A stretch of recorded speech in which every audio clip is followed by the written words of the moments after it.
Daeth cynhyrchiad Huw Fyw i fodolaeth achos oeddwn ni yn Theatr Cymru yn edrych am ddramodwyr oedd yn gallu cyfuno y doniol, y comedi,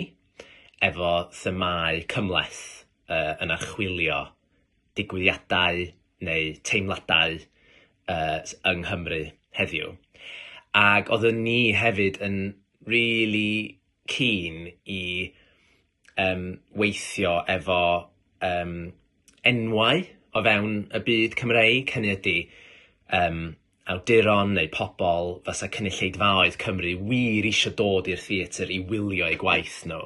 A mae enw Tudur Owen yn enw amlwg iawn, nid yn unig achos bod o'n hilarious ac yn ddoniol iawn, ond hefyd achos bod o'n wneud lot o waith o gwmpas yr iaith Gymraeg a diwylliant Cymraeg, yn enwedig y fideos bach mae'n wneud am yr Eisteddfod neu amdan enwau llefydd Cymraeg. Felly oedd ni'n credu bod ei bersonoliaeth bron a'r themâu mae gyda fo ddiddordeb yn efallai'n gallu gwneud drama really difyr.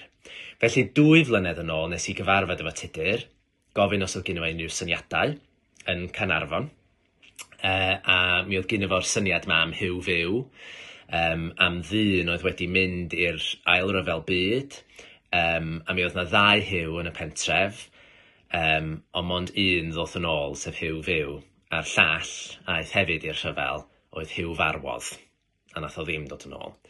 A o'n i wedi cael yng nghyfareddu gan yr syniad yma, yr teimlad o golled, y ffaith bod o mewn pentref bach yng Ngogledd Cymru. Mae hwnna'n rhywbeth i sôn am hefyd. Ni'n aml yn trio sicrhau bod gwaith y cwmni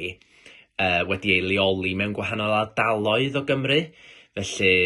mae'r cynhyrchiad ni newydd wneud, Byth Bythoedd Amen, gan Mare Jarman, wedi i'w leoli yn Gaerdydd, tra mae hwn wedi i'w leoli reit fyny rwle yn y gogledd o Gymru. A felly nath ni gomisiynu Tudur i ddechrau sgwennu hwn,